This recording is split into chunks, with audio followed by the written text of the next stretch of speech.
Salah satu senjata utama syaitan kepada manusia adalah menakut-nakutinya. Sehingga setiap kali kita ingin meninggalkan kemaksiatan maka ditakut-takuti. Setiap orang yang kerja di tempat yang haram, pada saat dia mau keluar, syaitan akan membuat dia was-was untuk meninggalkannya. Sambil mengatakan akan makan apa istrimu, akan makan apa anakmu. Atau kalau dia meninggalkan pacarnya yang haram atau teman berzinahnya, maka akan dikatakan dia akan dinikahi oleh laki-laki lain. Dia akan begini dan begitu. Atau kalau dia ingin berjihad, maka akan dikatakan kalimat-kalimat yang membuat dia akhirnya merasa tidak mau pergi berjihad. Karena alasan bahwasanya hartamu akan dibagi warisannya, istrimu akan dinikahi oleh orang lain.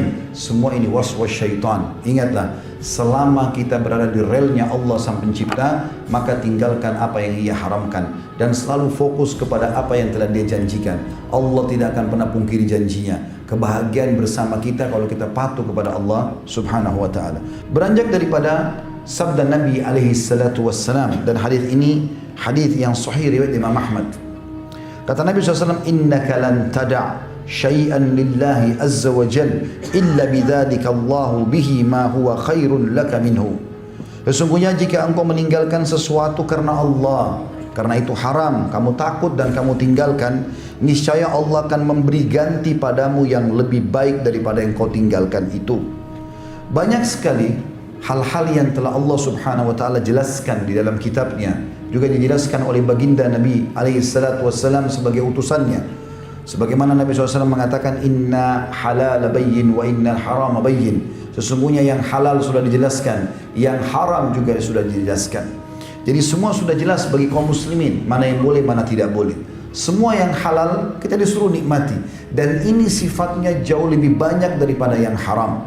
Misal Allah Subhanahu wa taala mengharamkan babi, maka Allah ganti dengan sapi, kambing, ayam, kelinci, semua hewan air. Allah haramkan khamr, maka Allah ganti dengan susu, madu, sirup dan yang lainnya. Maka sesuatu yang haram jauh lebih sedikit daripada yang halal, dan semuanya sudah dijelaskan. Allah Subhanahu wa taala memerintahkan kita untuk mempelajari yang haram dan dijauhi, bukan untuk dicoba, dan Allah memerintahkan kita untuk mempelajari yang halal untuk dinikmati. Siapapun yang meninggalkan sesuatu yang haram, maka akan menjadi cahaya bagi hidupnya. Dan siapa yang membuat sesuatu yang haram, maka akan menjadi bencana dalam hidupnya. Semua gelapnya wajah, gundah gelisah dalam hati, ya, banyaknya permasalahan dihadapi baik dalam rumah tangga, suami istri, atau dalam usaha, atau dalam bisnis, atau apa saja dalam interaksi sosial kita, maka semua disebabkan karena kemaksiatan. Bahkan seseorang itu menemukan banyak permasalahan hidupnya dan tidak menemukan jalan keluar murni karena kemaksiatan kepada Allah Subhanahu wa taala. Sebaliknya, orang yang meninggalkan yang haram itu, Allah akan ganti dengan sesuatu yang menggembirakan dia, yang mirip sejenis dengan apa yang dia tinggalkan tapi yang dihalalkan. Contoh misalnya, Allah Subhanahu wa taala mengganti bagi orang yang meninggalkan transaksi haram, diganti dengan transaksi yang penuh dengan berkah dan menguntungkan. Sebagaimana sabda Nabi SAW di dalam hadis Bukhari Muslim, al-bayyi'ani bil khiyari ma lam yatafarraqa, atau qala hatta yatafarraqa, fa in sadaqa wa bayyana burika lahuma fi bai'ihima, wa in katama wa kadzaba muhikat barakatu bai'ihima. Kedua orang yang sedang transaksi, penjual sama pemberi, masing-masing memiliki hak khiyar, boleh teruskan transaksi atau membatalkannya selama keduanya belum berpisah. Bila keduanya berlaku jujur dan transparan. Mobil ini saya mau jual, apa pernah tabrakan? Ditanya oleh pembelinya, ya, kata penjual, pernah tabrakan di sisi depan sebelah kiri. Silakan dicek, maka akan diberkahi oleh Allah SWT. Tapi kapan mereka bohong, maka akan diangkat berkah itu. Lanjutan hadis kata Nabi SAW, bila keduanya berlaku jujur dan bersikap terus terang atau transparan, maka keduanya akan memperoleh keberkahan dalam transaksi tersebut. Walaupun uangnya sedikit, berkah, akan banyak manfaatnya. Benda walaupun dibeli bekas juga akan berkah, berfungsi sekian lama dipakai. Sebaliknya, bila mereka berlaku dusta, ini maksiatnya, dan saling menutup-tutupi, nggak ada ini, nggak ada itu, padahal semuanya bohong, niscaya akan hilanglah keberkahan bagi mereka pada transaksi tersebut. Yang dimaksud adalah hilang berkahnya. Kalaupun dia dapat duit, maka tidak diketahui dari kemana uang itu. Sekian miliar habis tiba-tiba.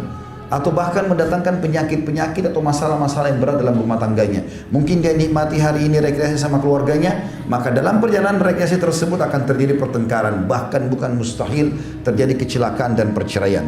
Begitu juga teman-teman sekalian bagi orang yang meninggalkan sifat pelit dan bakhil yang dilarang dalam agama, lalu dia ganti menjadi dermawan, dia royal di jalan Allah, maka Allah pastikan akan memberikan dia keuntungan di setiap transaksinya. Sebagaimana Allah sebutkan dalam surah At-Taghabun ayat 16. A'udzu billahi minasyaitonir rajim. Wa may yuqa syuhha nafsihi fa ulaika humul muflihun.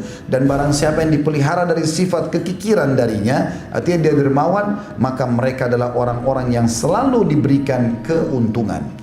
Bagi orang yang meninggalkan sifat sombong dan membangga-banggakan diri, lalu dia beralih kepada sesuatu yang diperintahkan, yaitu tawadhu dan merendah, maka dijanjikan oleh Allah SWT derajatnya akan ditinggikan di dunia dan juga di akhirat. Di dalam sebuah hadis yang sahih riwayat Imam Muslim, kata baginda Nabi SAW, tidaklah seseorang memiliki sifat tawadhu atau rendah hati, dia merendah dan mengalah, yang melainkan Allah akan meninggikan derajatnya, maknanya di dunia dan juga di akhirat. Sebaliknya dalam hadis Bukhari, siapa yang dalam hatinya ada seperti biji sawi dari kesombongan, maka dia tidak akan pernah mencium bau surga.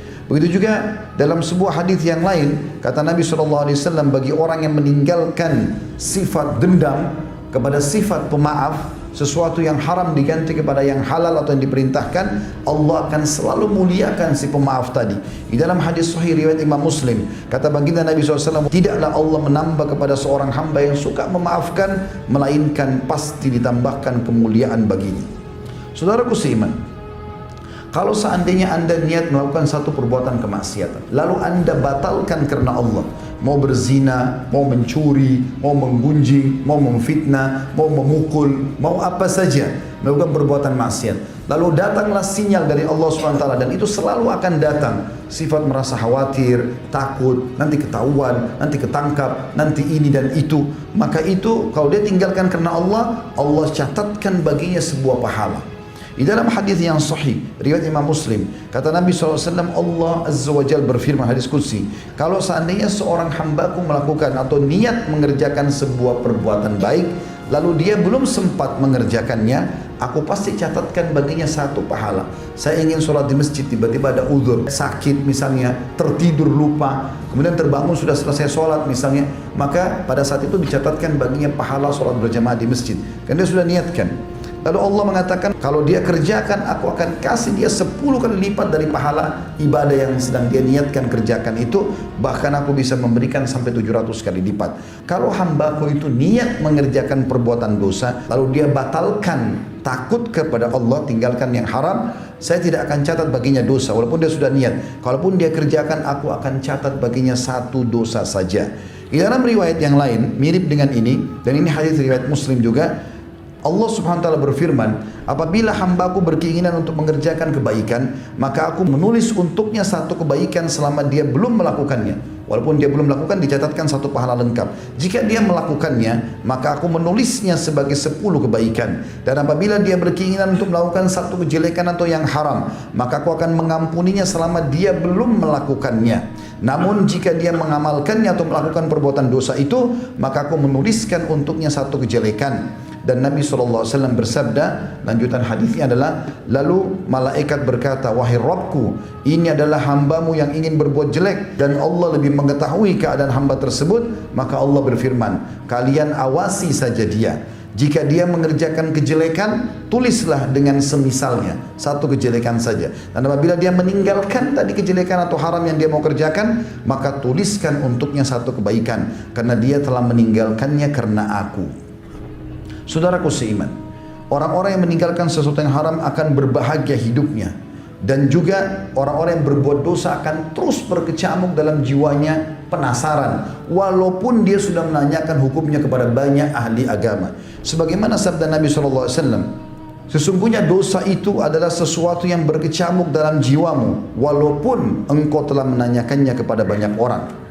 Siapapun yang niat buruk dan dia amalkan keburukan itu, maka akan tertimpa pada dia dosanya, walaupun dia tidak sempat berhasil untuk menyempurnakan dosa itu. Sebagian ulama fikih mengatakan, Andai saja ada seseorang niat ingin berzina atau menzinai, atau memerkosa seorang wanita di malam hari gelap. Dia lihat seorang wanita jalan lalu dia niat ingin memerkosanya dan dia pergi melakukan itu. Dia memerkosa perempuan tersebut. Ternyata setelah dia melakukan pemerkosaan, dia lihat itu istrinya sendiri. Maka tetap dicatat baginya dosa zina. Begitu juga dalam hadis riwayat Muslim. Kata Nabi SAW merincikan masalah ini tentang masalah kasus yang berbeda dengan zina. Jika ada dua orang muslim saling bertemu untuk berkelahi, lalu sama-sama menghenuskan pedangnya, lalu kemudian salah satu terbunuh, maka yang dibunuh dan yang membunuh dua-dua masuk neraka. Maka Abu Bakar radhiyallahu anhu perawi hadis mengatakan, wahai Rasulullah, bagi yang membunuh masuk akal saya kalau dia masuk neraka. Bagaimana dengan nasibnya orang yang terbunuh? Maka Nabi SAW memberikan jawaban yang sangat tepat. Beliau mengatakan karena dia sangat ingin untuk membunuh temannya tadi. Andai saya tidak terbunuh, dia pasti akan membunuh. Karena dia sudah jalan dan mengerjakan perbuatan tersebut. Maka ini sudah cukup untuk memberikan hukuman kepada dia. Saudaraku seiman, meninggalkan sesuatu yang haram ini akan mendatangkan banyak sekali manfaat. Dan kejujuran itu akan membuat munculnya rasa cinta Allah kepada kita sebagai pencipta, sehingga kebutuhan kita dipenuhi dan juga makhluk akan mencintai kita.